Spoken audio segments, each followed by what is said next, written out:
excited to be here today at DevOps Days at TLV. It's my second time at the conference, my first time speaking. I have to say, after being at most tech conferences in Israel this year, I think this one is definitely the best. And so I hope you're enjoying yourselves. Great work by my introducing me and everybody else. We're enjoying it. So today I'm going to be talking about the on-call rotation and how to manage that. Now, before we dive in, I would like to ask you guys a question. How many of you are on call today? Tomorrow. How many of you are doing on-call, part of the on-call rotation in general? Not today, but at some point. A lot of folks. Well, at least you got excuse for today, so you can enjoy the conference in peace. So when you think about this question, which May mentioned, should you wake up in the middle of the night because production is down? I mean, some of you are managers. I know. I forgot your name. Yeah, Ariel Mashaki. I wanted to use you an example and then I forgot your name. Stupid me. Anyway, so Ariel Mashaki is a founder, and I'm guessing there are a lot of managers in the audience. So I'm guessing you guys are thinking, of course, I mean, production is down. That's our SaaS platform. That's our business. Somebody has to bring it back up again. So somebody has to wake up and fix it. And today, with the DevOps movement and the shift left approach, we're seeing developers taking a greater role. Oh, yeah, that's right. Sorry. We're seeing developers taking a much bigger role in on-call and production and being part of the on-call rotation. And there are many benefits for that. First, developers are much better at handling unknowns rather than some knock somewhere that has students doing 24/7 shifts. I mean, today in the era of the cloud, on-call should be about unknown incidents. If you know something is going to go wrong, if you know a database might fill up, if you know a cache might end, if you know you need to scale, all of that can be handled prematurely through capacity planning, through automation, and so on. And there is really no need for somebody to wake up at the end of the night to replace a hard drive anymore. Those days are gone. If something's gone wrong, it's probably something we didn't predict or something we predicted and whatever we had in mind failed to fix it. So we need somebody who can deal with those unknowns rather than just run a playbook. And we want developers to have more ownership of their code. I mean, if all developers do is write code, test it locally, push it to Git, and that's it, then they don't really experience what's happening as their code is running in the real world, interacting with the customers, interacting with the business. On-call give them a chance to see that, to see how things work in the real world. And it's also a great way to build improvements into the system in general and to reliability in particular. I know I've been coding forever, and back in the day, you would just write up a service. And if that service had a memory leak or a resource leak and it had to be restarted every few days, then some sysadmin or whatever was supposed to take care of that. And if he forgot and it ended up waking him in the middle of the night because it crashed, then it really was his fault. I mean, he was supposed to restart it. And when it's you who forget to restart the service and you wake up in the middle of the night, you are much more likely to actually go ahead and fix it in whatever way so that it doesn't happen again. And in general, on-call is a great learning opportunity for engineers and for developers. It's a great way to learn about the architecture of the systems, to see how everything comes together, about how customers experience the system and so on. Unfortunately, for most engineers, doing on-call is not that fun. I mean, having pager duty or ops genie or whatever, page you in the middle of the night, wake you in the middle of the night, on the weekend, whatever, not so much fun. And I'm guessing some of you have seen that question of should I wake up in the middle of the night? And your thoughts might have been, is this a trick question? Am I allowed to answer that question, or should I just say yes and that's it?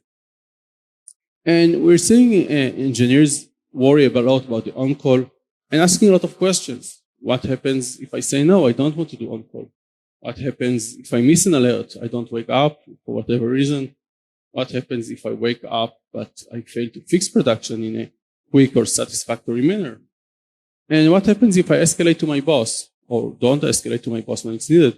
There's a lot of responsibility that falls into the on-call, and it's not very clear in those cases. And I wish I could give you absolute answers to those questions, but I can't. those questions are not only different between different companies. You have companies that are more strict or less strict. You would also probably be getting different answers if you ask different people. If you ask your head of DevOps, you might get a certain answer, but your head of backend engineering might give a different answer. If you ask your, HR representative or union representative, you might get an entirely different answer, while a labor law lawyer is going to say something else entirely. And there aren't any real clear answers in how to deal with those.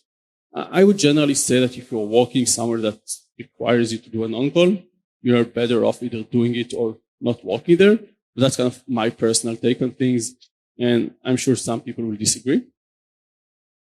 But you have to keep in mind that doing on-call is a drain. It's a drain on people's motivation. It's a drain on people's lives. And that drain depends heavily on how painful on-call is, how frequent it is. Do people do on-call once a week, once a month, once a year? Do they do it for a day, for a week, for longer, for shorter times? And how often are they paged? Are they paged once a week or 10 times a night? Not nearly the same experience. Now, some companies offer direct compensations for those who do on-call. You can either add a global incentive or you can add a per shift or per incident incentives. Those can be anything from pay. You can pay for the on-call. You can give people salary increases, or you can give people days off or time off for the time they've done. You can give them gift cards. You can give tons of stuff. I would say today most companies don't actually do that. And that's okay, but it also means on-call is a drain. It's a drain on the core motivation of people. When people ask themselves, do I like working here? Do I like my boss? Do I like my team? Do I like the technology I'm working with?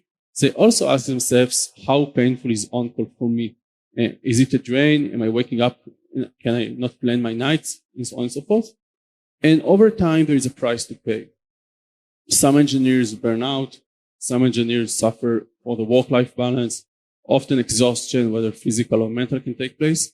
And also companies can suffer. It's not just the individuals. Companies can often result in low verbosity or even in attrition of employees, which can often be very important. Now, personally, I'm a big believer in having as many people as you can as part of the on-call rotation because there is a lot to be gained by it, but you have to do it right. The way I think of it is there are three key elements you need to think about when you are managing your on-call rotation. You need to think about what you're going to do before on-call, how you're going to prepare for it. You need to think about what happens during on-call, how do people manage incidents. And you need to think about what happens after on-call, how do you recover, how do you learn from that. Now, because somebody is on-call at any given time, it means that those three steps, in fact, are happening at any given time. There is always somebody preparing to go on-call. There is always somebody who's already on-call. And there is always somebody who just left on-call.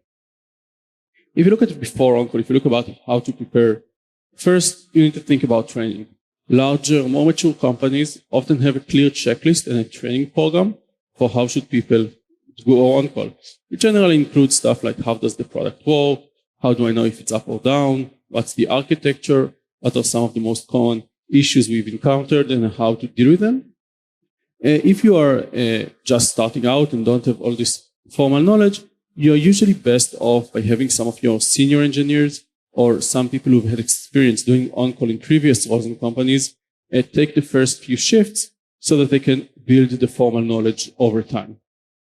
Now, if you're thinking about on-call, one of the key things you need to think about is make sure your engineers have the tools they need. Obviously, they need Rookout, but there are other useful tools you should think about. How will my engineers know if production is up or down? How will they be able to debug it, troubleshoot it, to understand what's going on? How will they be able to fix it once they do find out? Make sure they have access to the tools they need. And you also need to think about permissions. It's not just enough about having a set of tools. You need to give your people the relevant access for it. I definitely don't advocate giving everybody admin rights over your cloud accounts, but you probably do want to think about what do people need so that they're going to be able to do something meaningful beyond, opening Chrome, going to your website, seeing it down, and escalating. That's not going to make people feel very valuable in the on-call rotation. Now, during on-call, there are a few key elements you need to think about. First, alerting. How do I make sure people know that something is wrong? You can use a certain routing tool, such as PagerDuty or OpsGenie or VictorOps. You can route it to a Slack channel. You can route it to phone calls, SMSs, whatever works for you. And then you need to think about escalation. Escalation is twofold.